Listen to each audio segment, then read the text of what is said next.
Assalamualaikum warahmatullahi wabarakatuh. Pada malam hari ini kami akan melanjutkan pembacaan kitab Riyadul Badi'ah halaman 12. Lafat wa ayya'taqida anna nabiyyana sallallahu alaihi wasallam Arabiyyun Quraisyun wa huwa Muhammad ibn Abdillah. Bismillahirrahmanirrahim.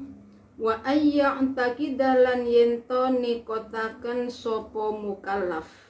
Wa ayya'taqidalan yento nikotaken sopo mukallaf anna nabiyana ing satuhuni nabi kita sallallahu alaihi wasallam. Anna nabiyana ing satuhuni nabi kita sallallahu alaihi wasallam iku Arabiyun wong Arab. Wong kang bangsa Arab, Quraisyun tur kang bangsa Quraisy wa huwa utawi nabiyana iku Muhammad bin Abdullah bin Abdul Muttalib bin Hashim bin Abdi Manaf bin Qusay bin Kilab bin Murrah bin Ka'b bin Lu'ay bin Walid bin Fihr bin Malik bin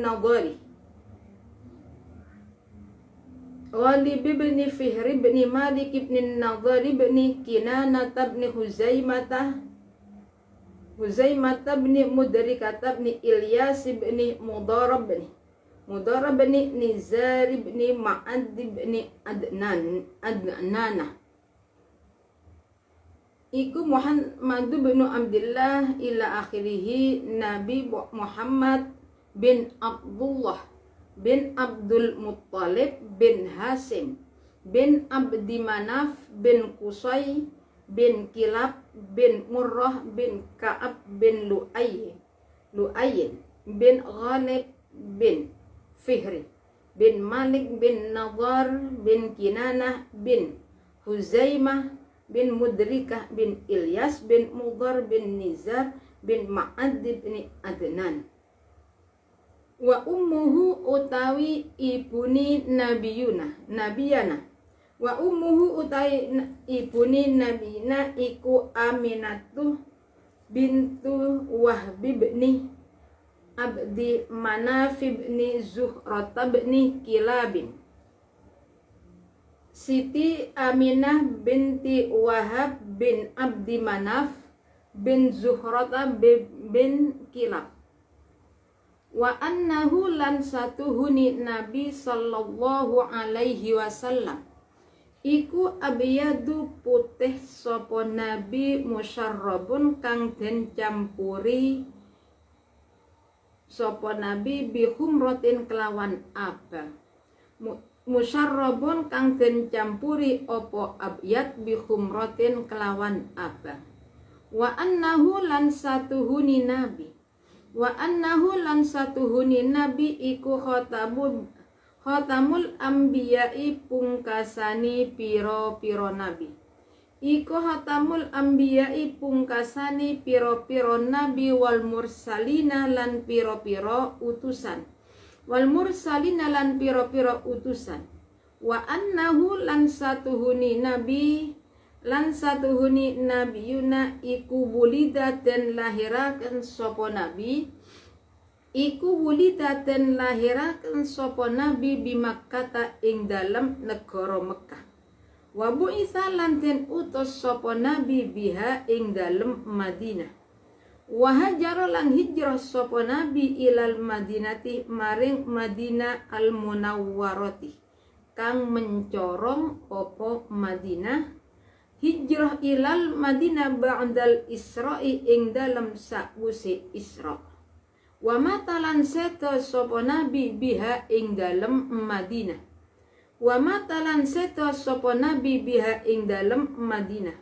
Wadufina lan den sareaken sopo nabi biha ing dalem Madinah.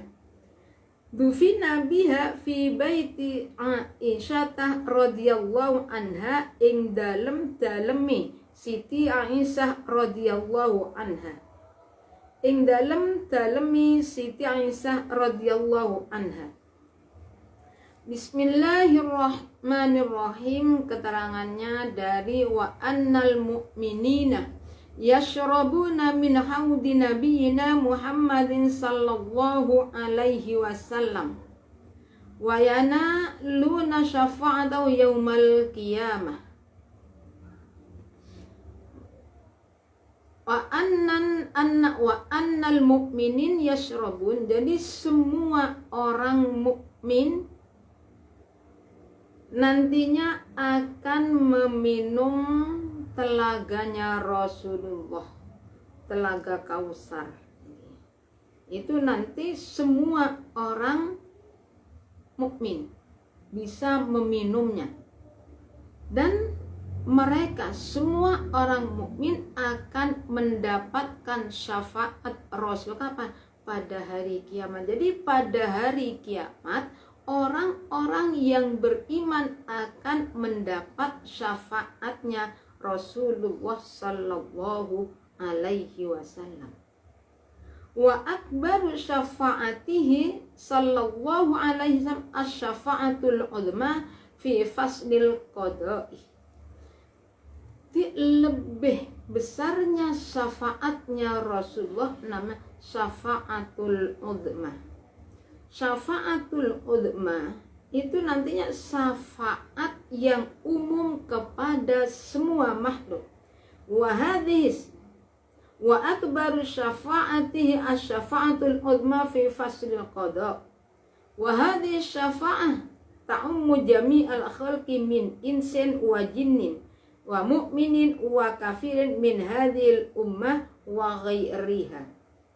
Syafaatul uzma itu syafaat yang umum kepada semua makhluk, entah itu baik dari jin, dari manusia, dari jin, orang mukmin, orang kafir, semua umat, baik umatnya Nabi atau umat yang lain, semua itu mendapat syafaat Rasulullah, namanya syafaatul uzma. Nah, kenapa kok syafaatul ini?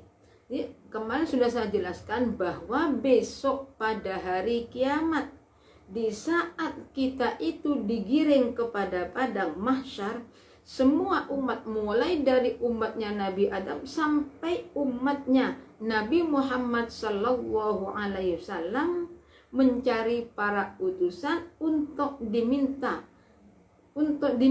tolong agar supaya berdoa kepada Allah, memohon kepada Allah agar segera diberi keputusan karena sudah tidak tahan ada di padang mahsyar. Ya, akhirnya mencari mulai dari Nabi Adam sampai Nabi Muhammad. Makanya niki. Nah, ketika sampai pada Nabi Muhammad, Nabi Muhammad diminta pertolongan, langsung beliau sujud kepada Allah, memohon salam. Niki akhirnya Allah menyuruh Nabi Muhammad untuk bangun dari sujudnya, dan niki diberi syafaatul uzma, syafaat yang umum kepada semua makhluk, entah dari manusia, jin, orang mukmin, orang kafir, umatnya Nabi Muhammad dan umatnya semua mendapat syafaat pertolongan, syafaatnya Rasulullah pada ketika kita itu digiring kepada padang mahsyar dan mau dihisab amalnya. Semua para nabi fayansafu ahlul mauqif min hadzal mawqif ilal hisab. Jadi semua yang ada di tempat berhentian itu digiring ke padang mahsyar. Tujuannya apa digiring ke padang mahsyar? Ilal hisab, untuk dihisab amalnya, entah itu amal baik atau amal jelek. Semua nabi wa tajtami'ul al-anbiya hina idzin tahta liwa'ihi sallallahu alaihi wasallam. Semua para nabi pada waktu itu, berarti pada waktu ini digiring ke padang mahsyar, semua para nabi itu ada di bawah benderanya Rasulullah Sallallahu Alaihi Wasallam. Nah, syafaat ini wahadi syafaatu mukhtasatun bihi Sallallahu Alaihi Wasallam walau syafaatun akharu. Syafaat ini, syafaat ulama ini hanya Rasulullah yang memiliki. Wahadi syafaat utai ikilah syafaat ikum dan tertentu akan apa bihi kelawan Nabi. Jadi syafaatul uzma inilah tertentu kepada Rasulullah Sallallahu Alaihi Wasallam. Walau syafaatun ukharu. Jadi Rasulullah itu banyak sekali memiliki syafaat, termasuk memiliki mukjizat ini masalah keislamannya Nabi Sayyidina Abu Bakar. Wa mimma yajibu wujubah wa ayya'taqida anna nabiyyana sallallahu alaihi wasallam Arabiyyun Qurasiyun wa huwa Muhammad bin Abdullah bin Abdul Muthalib ila akhirih. Dan kita wajib meyakini bahwa Nabi Muhammad itu adalah keturunan Arab, termasuk orang Arab dari Bani Quraisy. Datangnya Nabi yang terakhir nantinya adalah dari Bani Quraisy. Kebanyakan Nabi itu dari Bani Israel. Bani Israel banyak nabinya, tapi namanya Bani Israel. Semua para nabi dibunuh oleh Bani Israel. Ulama-ulamanya dibunuh oleh Bani Israel. Jadi Bani Israel sejak dulu memangnya orangnya itu jahat sekali. Bani Israel. Kenapa kan Bani Israel? Bani Israel itu orang yang tidak bisa diberi nasihat. Ini Bani Israel. Jadi ketika pada masanya Nabi Musa, nah Bani Israel melanggar, akhirnya dapat sanksi agar supaya Bani Israel itu menyembelih kurban. Di saat diperintah menyembelih kurban, nanya kurbannya itu apa? Sapi. Setelah dibilang sapi, masih nanya lagi, lah sapinya laki-laki atau perempuan? Dibilang, sudah dijawab laki-laki. Warna bulunya itu seperti apa? Ini ada ekornya atau tidak, ada tanjutnya atau tidak. Ini cerewet sekali. Sejak dulu monan Bani Israel itu seperti itu. Jadi kalau sekarang seperti ini ya maklum, sejak dulu Bani Israel itu orangnya seperti itu, tidak bisa dikasih nasihat. Jadi akhirnya apa? Karena banyak pertanyaan, Allah dawuh tang Nabi Musa suruh bulunya sapi warna keemasan. Ganti nanya harganya berapa. Nah ini Bani Israel.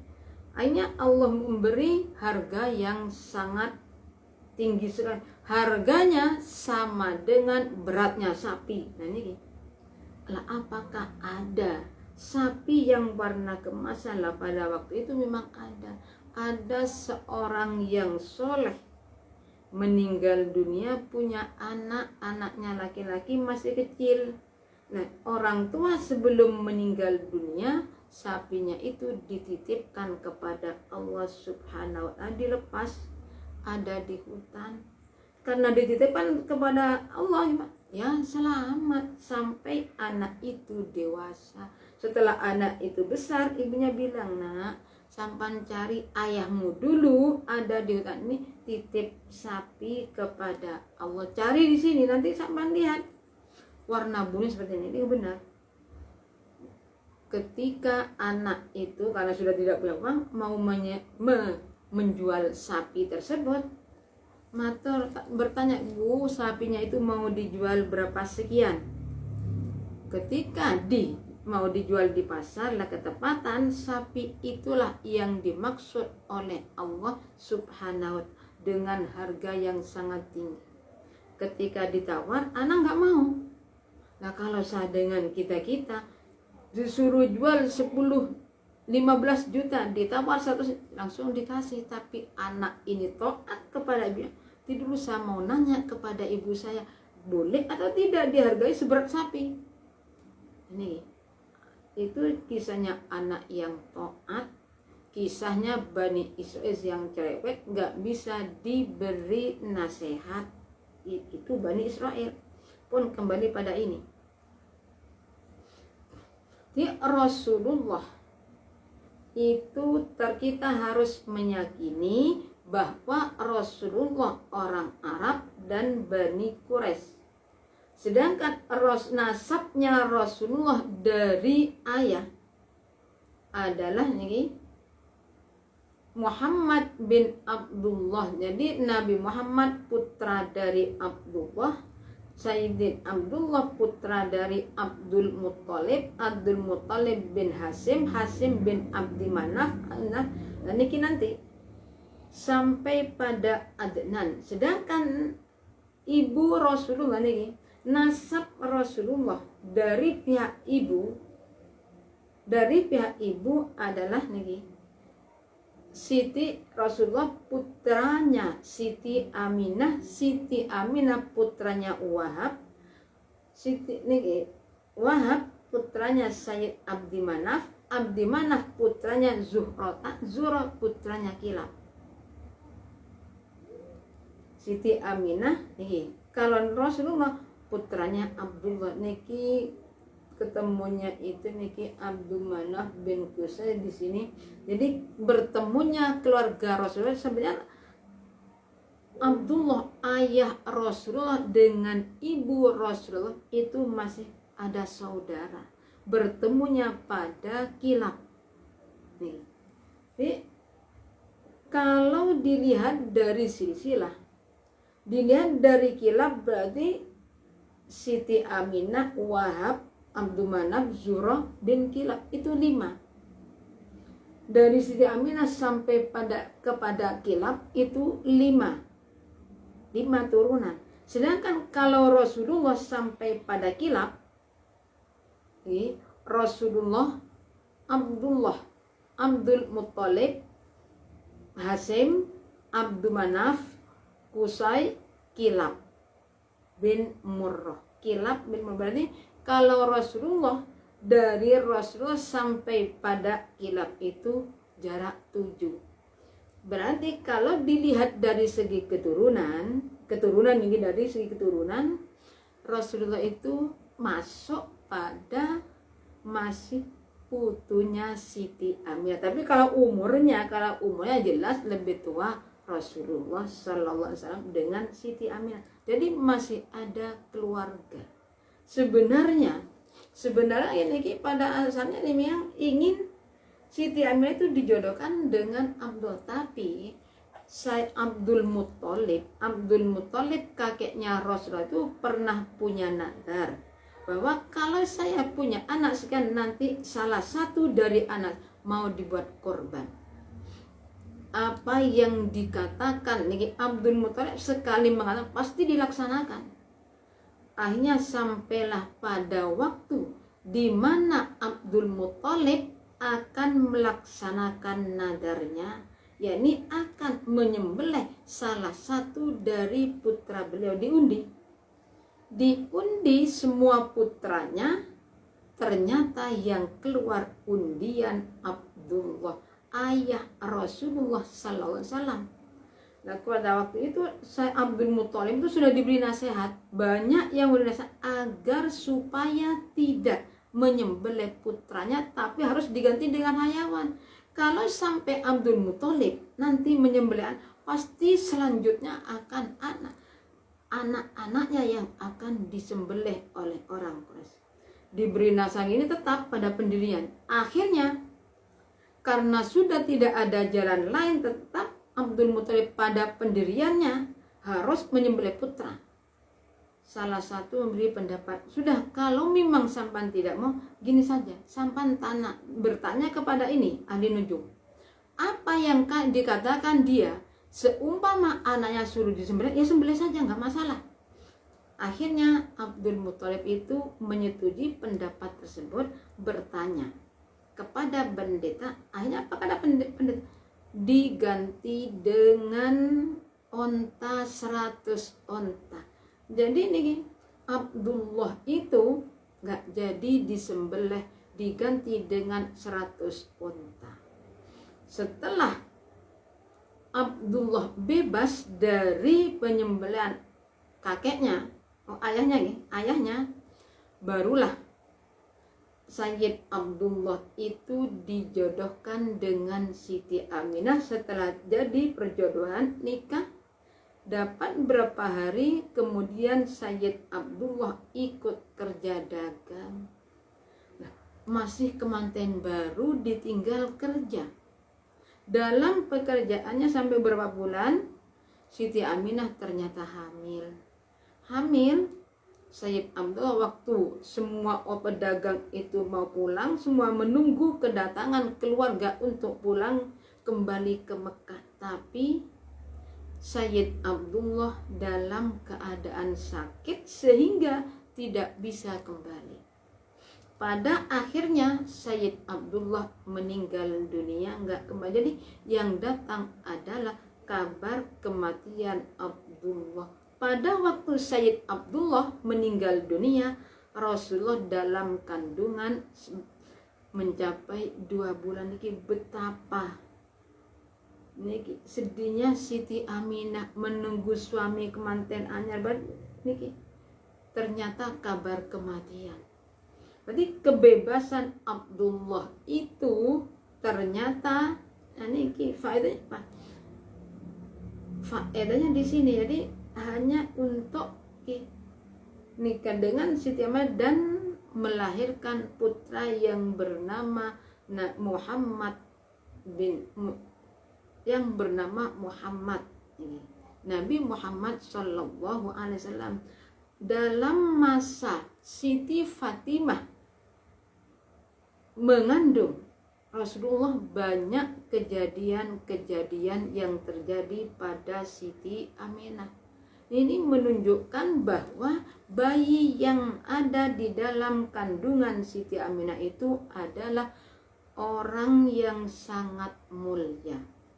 Nah, pada waktu ini Siti Aminah belum lahir, kandungan sudah besar, ternyata kota Mekah diserang oleh Abrohah. Abrohah ingin menghancurkan Ka'bah. Abrohah adalah seorang raja yang menggunakan pakai unta, pakai gajah, menaiki gajah. Jadi semua akhirnya dengan Abdul Muthalib semua harus mengungsi. Siti Aminah juga harus mengungsi. Tapi Siti Aminah gimana? Siti Aminah sekalipun disuruh mengungsi tidak mau sama sekali. Saya tidak akan mengungsi. Karena Siti Fatimah merasakan bahwa dia akan selamat. Jadi akhirnya Siti Aminah itu tidak ikut hijrah, tidak ikut pindah.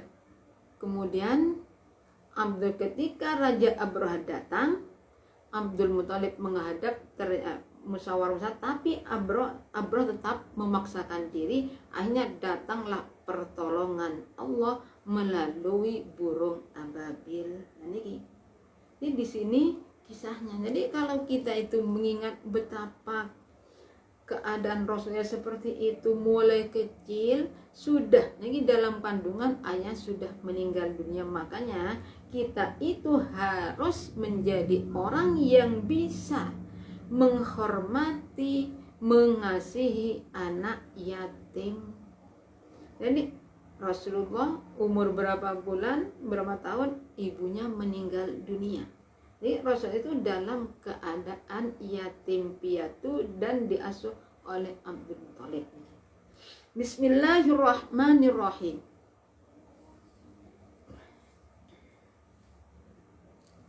Di masalah wal ijma munakidun ala hadzal nasab ila Adnan. Menurut mufakatnya ulama, masalah nasab Rasulullah sampai pada Adnan. Walaisa fima ba'da ila adam tariqun sahih. Jadi tidak perlu, kita itu tidak wajib mengetahui nasab Rasulullah setelah Adnan. Ini tidak wajib.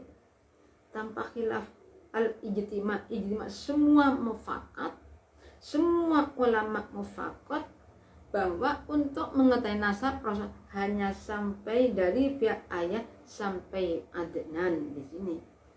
Bismillahirrahmanirrahim.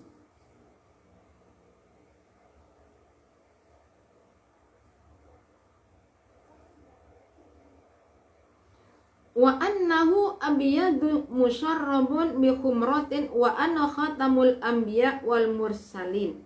Di Rasulullah itu, ini Rasulullah, warnanya Rasulullah putih campur merah, jadi bagus. Rasulullah selamat dari zahir batinnya. Rasulullah itu bersih, tidak ada kotoran sama sekali. Dimana nih Rasulullah pada waktu kecil ketika dalam asuhan Siti Khadijah,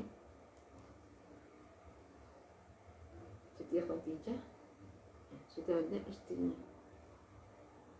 Siti Sa'diyah ini, Rasulullah kedatangan malaikat, dibelah hatinya, dikeluarkan, dibersihkan dari semua penyakit yang tidak baik, penyakit hati dari kotoran-kotoran yang tidak. Jadi zahir dan batinnya Rasulullah itu tidak ada kotoran sama sekali. Ini Rasulullah sallallahu alaihi wasallam. Wa annahu khatamul anbiya wal mursalin fala nabiyya ba'dah. Nabi Muhammad termasuk nabi yang terakhir, utusan yang terakhir. Setelah Rasulullah tidak ada nabi lagi, tidak ada utusan. Jadi kalau setelah Rasulullah menganggap masih ada nabi, kita jangan percaya, itu adalah bohong, itu tidak benar. Seperti dulu ada yang mengatakan Ahmadiyah, saya adalah berarti kurang satu, mengambil dalil ya dari Al-Quran. Ya kalau kita itu tidak paham tentang masalah tauhid, kita masuk, kita akan mengikuti. Makanya sebagai orang Islam, kita itu supaya mengetahui masalah tauhid, kemudian setelah tauhid kita itu supaya mengetahui masalah hukum yang lain. Wa annahu wulida bi Makkah wa bu'itsa biha wa hajara ila al-Madinah al-Munawwarah ba'da al-Isra wa mata biha wa dufina biha fi baiti Aisyah radhiyallahu anha. Rasulullah dilahirkan di kota Mekah, diutus di Mekah, tapi kemudian Rasulullah hijrah ke Madinah kapan? Setelah Rasulullah diisrokan, setelah Rasulullah Isra Mi'raj. Kalau Isra Mi'raj, Isra itu semua itu karena itu dalilnya sudah ada dalam Al-Qur'an. Bismillahirrahmanirrahim. A'udzubillahi minasyaitonirrajim. Bismillahirrahmanirrahim. Subhanalladzi asra bi 'abdihi lailam minal masjidil harami ilal masjidil aqsal ladzi barakna haulahu linuriyahu min ayatina wa huwas samiul basir. Rasulullah itu subhanalladzi asra, yang menghendaki Rasulullah Isra Mi'raj adalah Allah, bukan Rasulullah sallallahu alaihi wasallam.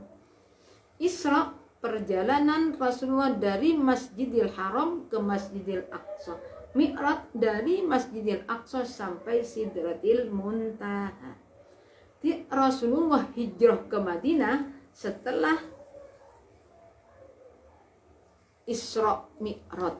Setelah Rasulullah diangkat menjadi utusan, karena di Madinah itu sangat memprihatinkan bagi orang-orang Islam. Hanya Allah menyuruh agar Rasulullah itu melakukan hijrah. Makanya kita itu menjaga supaya bisa melakukan hijrah. Hijrah itu artinya banyak. pindah dari satu tempat ke tempat yang lain, itu hijrah. Berarti kita hijrah dari perbuatan yang tidak baik menjadi perbuatan hijrah, nama sama. Itu hijrah dari perbuatan tidak baik menuju pada jalan yang baik. Wa mata biha wa dufina, Rasulullah meninggal dunia di kota Madinah, dikebumikan ada di Madinah, di mana di dalamnya Siti Aisyah. Di Raudhah itu termasuk dalamnya Siti Aisyah. Ini masalah sejarah Rasulullah, tempat kelahirannya, tempat dibaiatnya Sayyidina Abu Bakar. Masya Allah, kalau di sana nggak dihargai. Dalam tempat kelahiran Rasulullah, tempat masjidnya Sayyidina Abu Bakar, Sayyidina Ali nggak dirawat. Kenapa? Ya di sana itu ya memang seperti itu. Karena kebanyakan Wahabi.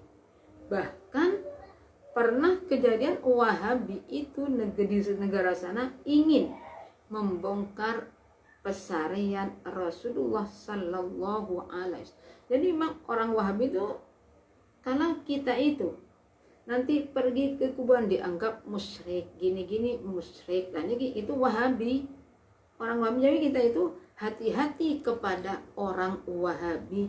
Banyak sekali Wahabi itu menyamar, memberi pengertian, mengaji kitab ini dan itu. Kalau kita tidak berhati-hati, kita akan mengikuti jejaknya Wahabi. Jadi kalau rame-rame menghina ini, menghina itu dan ini, nah kita tuh pikir khawatir kita itu nanti akhirnya melampaui batas. Jangan sampai kita itu melampaui batas di dalam masalah segala hal. Wa anna syari'atahu nasakhat jami'as syara'i as-sabiqati 'alaiha wa tabqa mustamirrah ila yaumil qiyamah. Di syariatnya Rasulullah mengganti semua syariat yang dulu, mulai syariatnya Nabi Adam sampai syariatnya Nabi Isa diganti oleh syariatnya Rasulullah. Nah, saya sampai nanti tetap sampai hari kiamat. Jadi sekalipun nantinya di akhir zaman Nabi Isa turun kembali ke bumi, syariat yang akan dilanjutkan oleh Nabi Isa bukan syariatnya Nabi Isa, tapi syariatnya Nabi Muhammad Sallallahu Alaihi Wasallam. Niki masalah syariat, tuntunan ya niki. Bismillahirrahmanirrahim. Dulu.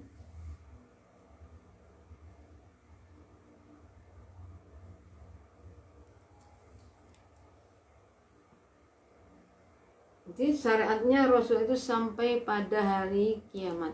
Wa minhu ma la budda min iqamat mafrudat asy-syari'ah wa yakfi fi dzalika ma'rifat ahkam al-dhahirat. Jadi masalah syariat ini kewajiban kita itu cukup mengetahui hukum-hukum secara zahir. Jadi seperti kita itu mengetahui ini kalimat la ilaha illallah Muhammadur Rasulullah. Jadi kita itu supaya mengetahui masalah orang Islam pertama kali supaya mengisahkan kepada Allah, berarti belajar masalah ilmu tauhid, hukumnya wajib. Setelah itu, setelah tauhid kita itu ada kewajiban-kewajiban seperti sholat, puasa. Itu gimana? Nah, kita itu harus tahu hukumnya. Puasa, sholat yang sah bagaimana, puasa yang sah itu bagaimana. Itu kita harus tahu. Nah, kalau kita itu tidak tahu bagaimana sholat yang sah. Sholat yang sah itu seperti ini. Menutup aurat di sini maksudnya warna kulit.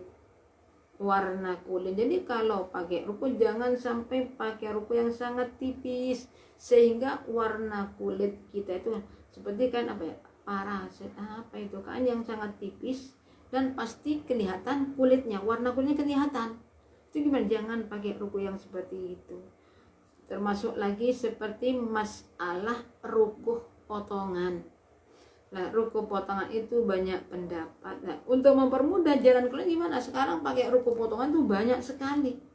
Padahal kalau pakai ruku potongan itu kadang-kala kita itulah waktu mengangkat tangan aurat kelihatan. Makanya kalau pakai ruku nih, pakai ruku potongan, mestinya tangannya itu tertutup sampai pergelangan tangan. Lebih mudahnya nanti kita gimana? Mengikuti, jangan pakai mazhab Syafi'i sholatnya, pakai mazhab yang lain yang tidak wajib menutup aurat yang surah. Jadi caranya agar apa? Agar sholat kita itu bisa sah. Dan nanti kalau kita tidak bisa pakai ruku potongan lagi, ketika sujud pasti akan sujud pada ruku potongan yang atas. Padahal sujud pada ruku tersebut termasuk sujud terhadap perkara yang gerak. Sah? Ya tidak sah. Maksudnya jangan sujud kepada perkara yang bergeraknya sama kita. Ketika kita kalau ruku potongan atasnya, ketika kita ruku, ketika sujud itu mesti gerak terus nih. Nah, makanya kalau sujud jangan sujud pada tempatnya. Sekali lagi, cara yang untuk mengatasi masalah potongan berarti waktu sholat jangan mengikuti mazhabnya Syafi'i. Kalau memang pakai ruku potongan, imamnya sifat mazhabnya Imam Maliki yang dipakai. Bismillahirrahmanirrahim. Dari kami cukup sekian. Apabila ada kurang lebihnya kami mohon maaf yang sebesar-besarnya. Akhirul kalam, assalamualaikum warahmatullahi wabarakatuh.